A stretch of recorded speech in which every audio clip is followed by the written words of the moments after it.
The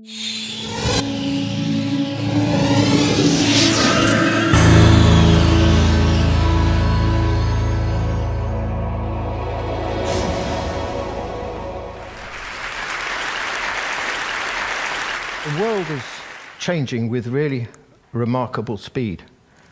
If you look at the chart at the top here, you'll see that in 2025, these Goldman Sachs projections suggest that the Chinese economy will be almost the same size as the American economy.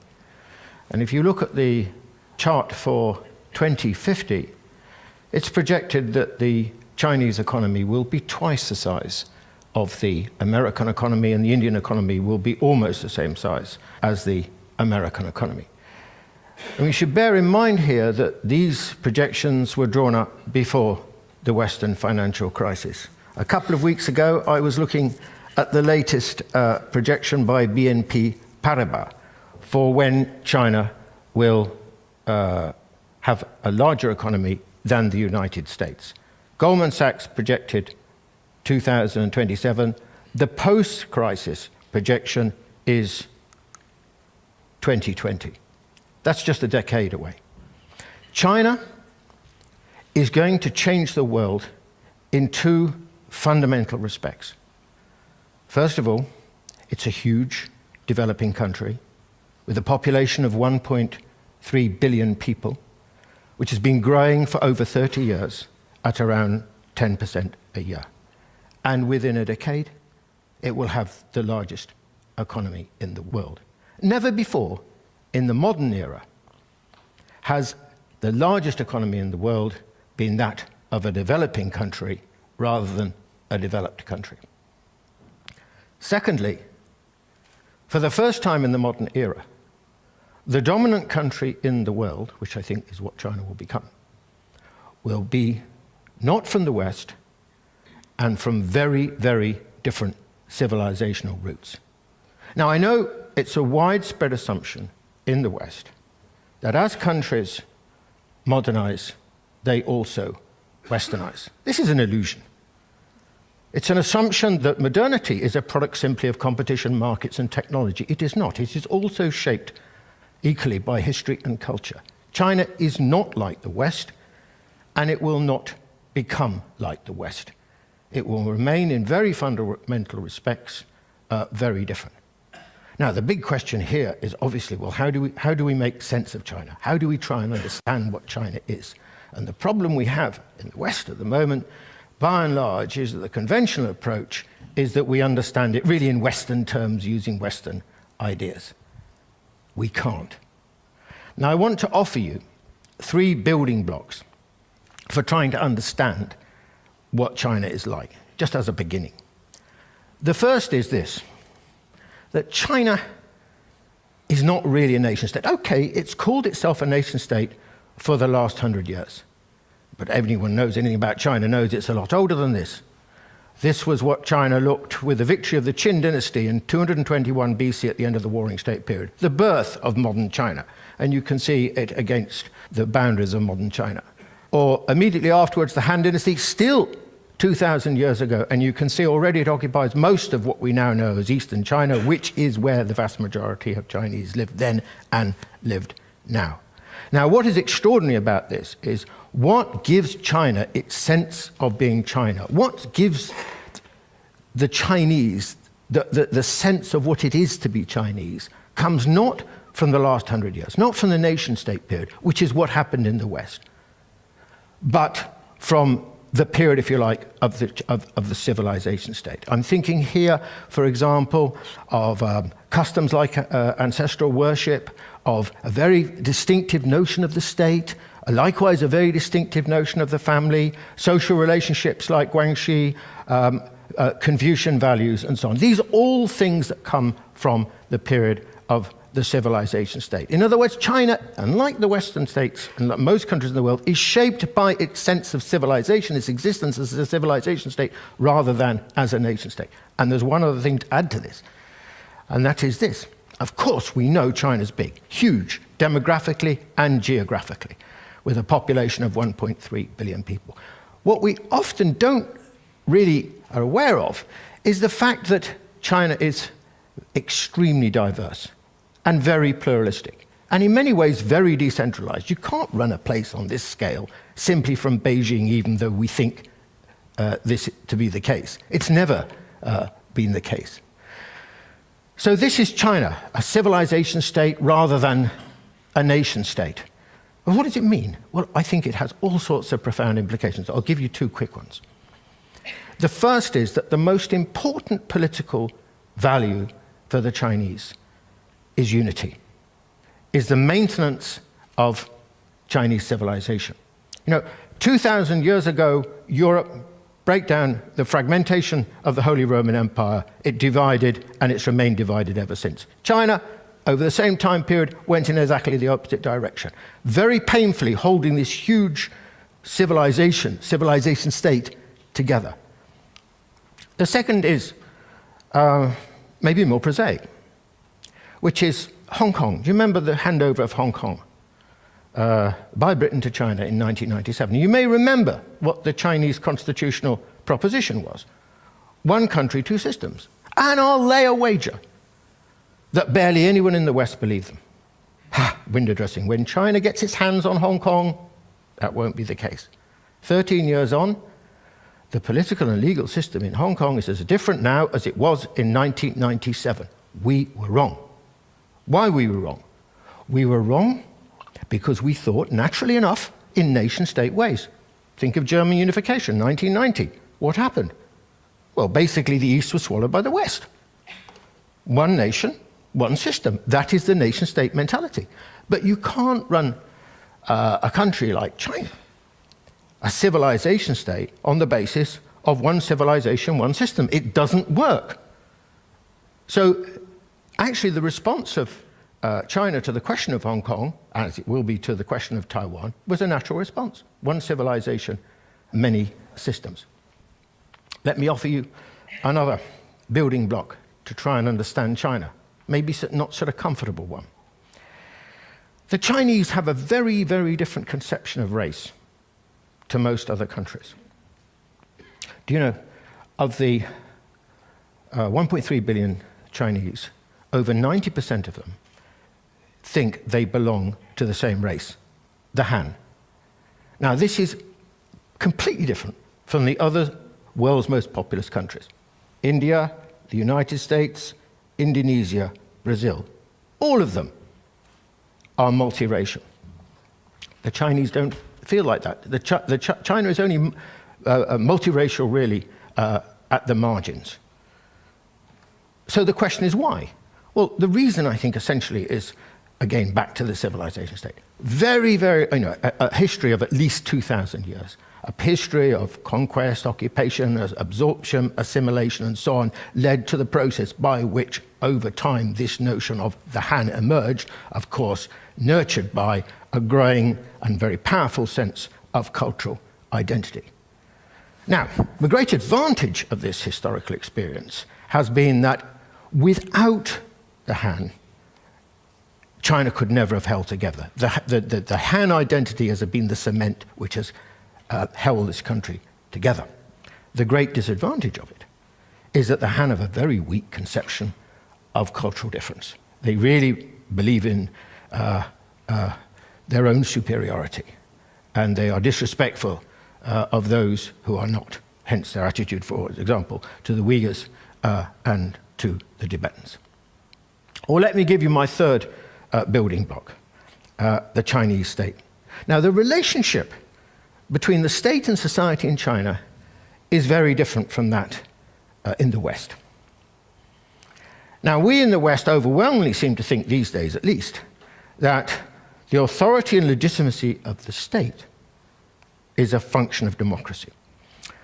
The problem with this proposition is that the Chinese state enjoys more legitimacy and more authority amongst the Chinese than is true with any Western state. And the reason for this is because, well, there are two reasons, I think. And it's obviously got nothing to do with democracy, because in our terms, the Chinese certainly don't have a democracy. But the reason for this is, firstly, because The state in China is given a very special, enjoys a very special significance as the representative, the embodiment, and the guardian of Chinese civilization, of the civilization state. This is as close as China gets to a kind of spiritual role. And the second reason is because, whereas in Europe and North America, the state's power is continuously challenged. I mean, in European tradition, historically against the church, against other sections of the aristocracy, against merchants and so on. For 1,000 years, the power of the Chinese state has not been challenged. It's had no serious rivals. So you can see that the way in which power has been constructed in China is very different from our experience in Western history. The result, by the way, is that the Chinese have a very different view of the state. Whereas we tend to view it as an intruder, a stranger, certainly an organ whose powers need to be limited or defined and constrained, the Chinese don't see the state like that at all. The Chinese view the state as an intimate, not just as an intimate actually, as a member of the family. Not just, in fact, as a member of the family, but as the head of the family, the patriarch of the family. This is the Chinese view of the state. Very, very different to ours. It's embedded in society in a different kind of way to what is the case in the West. And I would suggest to you that actually what we are dealing with here in the Chinese context is a new kind of paradigm, which is different from anything we've had to think about in the past. You know, China believes in the market and the state. I mean, Adam Smith, already writing in the late 18th century, said the Chinese market is larger and more developed and more sophisticated than anything in Europe. And apart from the Mao period, that has remained more or less the case ever since. But this is combined with an extremely strong and ubiquitous state. The state is everywhere in China. I mean, its leading firms, many of them are still publicly owned. Private firms, however large they are, like Lenovo, depend in many ways on state patronage. Targets for the economy and so on are set by the state. And the state, of course, its authority flows into lots of other areas, as we're familiar with something like the one-child policy. Moreover, this is a very old state tradition, a very old tradition of statecraft. I mean, if you want an illustration of this, the Great Wall is one, but this is another. This is the Grand Canal, which was constructed in the first instance in the 5th century BC and was finally completed in the 7th century AD. It went for 1,114 miles, linking Beijing with Hangzhou and Shanghai. So there's a long history of extraordinary state infrastructural projects in China, which I suppose helps us to explain what we see today, which is something like the Three Gorges Dam and many other expressions of state competence within China. So there we have three building blocks for trying to understand the difference that is China: the civilization state, the notion of race, and the nature of the state in its relationship to society. And yet we still insist, by and large, in thinking that we can understand China by simply drawing on Western experience, looking at it through Western eyes, using Western concepts. If you want to know why we unerringly seem to get China wrong, our predictions about what's going to happen to China are incorrect, this is the reason. Unfortunately, I have to say that I think our attitude towards China is that of a kind of little Westerner mentality. You know, it's kind of arrogant. It's arrogant in the sense that we think that we are best and therefore we have the universal measure. And secondly, it's ignorant. We refuse to really address the issue of difference. You know, there's a very, very interesting passage in a book by Paul Cohen, the American historian. And Paul Cohen argues that the West thinks of itself as probably the most cosmopolitan of all cultures. But it's not. In many ways, it's the most parochial. Because for 200 years, the West has been so dominant in the world that it's not really needed to understand other cultures, other civilizations, because at the end of the day, it could, if necessary by force, get its own way. Whereas those cultures, virtually the rest of the world, in fact, which have been in a far weaker position vis-à-vis the West, have been thereby forced to understand the West because of the West's presence in those societies. And therefore, they are, as a result, more cosmopolitan in many ways than the West. I mean, take the question of East Asia. East Asia, Japan, Korea, China, etc. A third of the world's population lives there. Now the largest economic region in the world. And I'll tell you now, that East Asians, people from East Asia, are far more knowledgeable about the West than the West is about East Asia. Now this point is very germane, I'm afraid, to the present.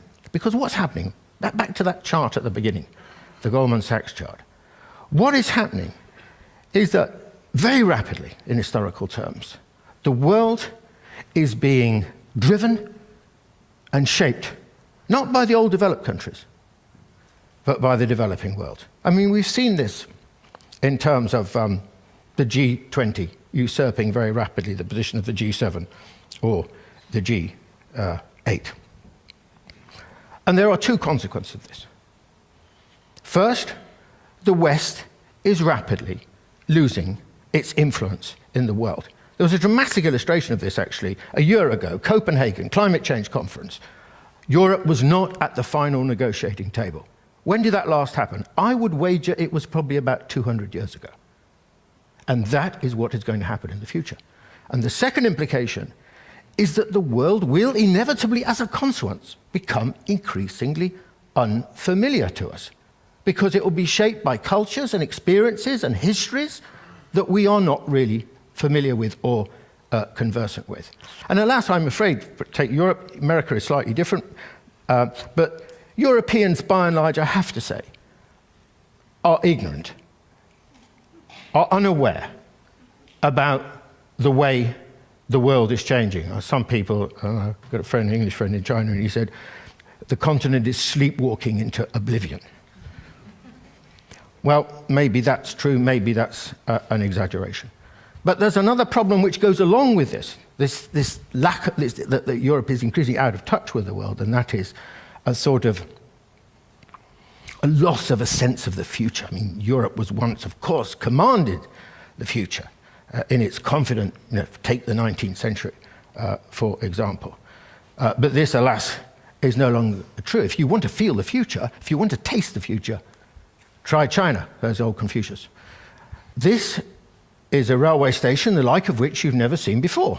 It doesn't even look like a railway station. This is the new Guangzhou railway station for the high-speed trains. China already has more of the bigger network than any other country in the world, and will soon have more than all the rest of the world put together. Or take this. Now, this is an idea, but it's an idea to be tried out shortly in a suburb of Beijing. Here you have a megabus. On the upper deck carries about 2,000 people. It travels on rails down a suburban road, and the cars travel underneath it.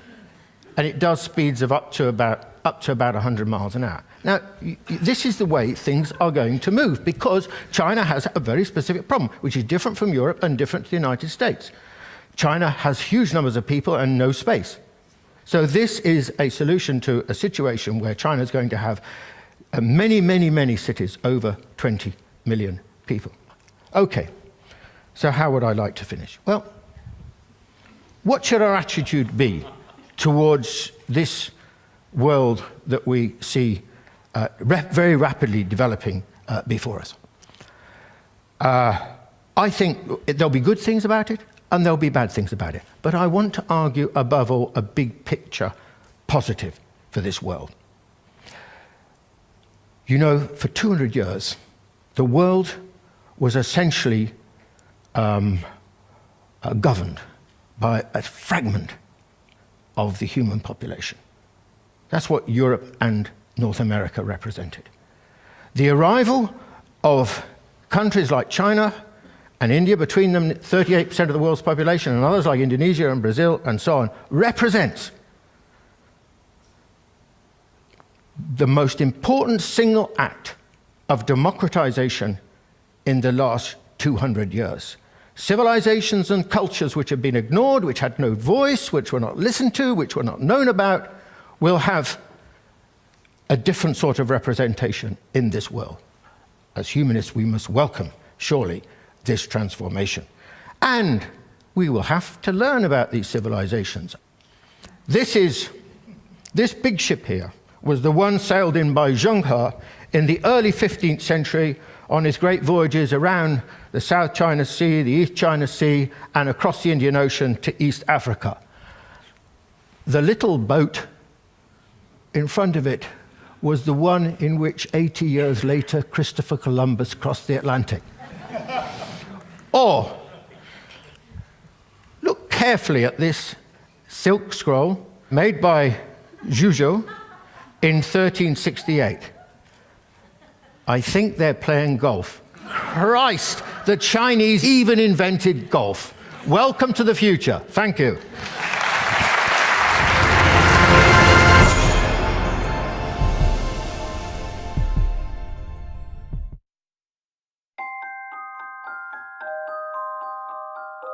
The precision of a watch is a function of its movement. For Rolex and for Hans Wilsdorf, to guarantee the precision of a timepiece, the pressing question was how to protect the movement itself from the elements, not only water, but also tiny particles of dust. In 1926, a major step was taken with the creation of the world's first waterproof and dustproof wristwatch.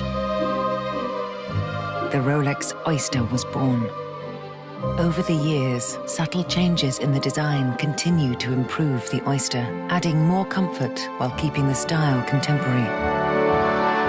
And, along with style, more functions have been added. A Rolex wristwatch was the first to show the date through a small aperture on the face. It was also the first wristwatch to spell out the day of the week in full.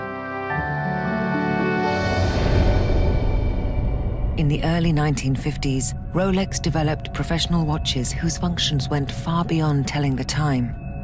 Launched in 1953, the Submariner was the first Rolex watch guaranteed waterproof to a depth of 330 feet. Already on an incredible journey of innovation and design, Rolex decided to push the boundaries even further. In 1960, the bathyscaphe Trieste and Rolex made history. The submersible successfully dived to 35,800 feet below the surface of the ocean. A Rolex Deep Sea Special was strapped to the outside. The development of undersea exploration led to the launching in 1967 of the Sea Dweller 2000, waterproof to a depth of 2,000 feet.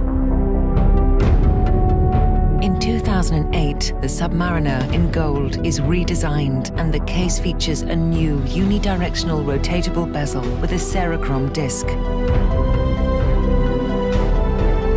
Fitted with the patented Rolex ringlock system, the Rolex Deep Sea safely descends to 12,800 feet.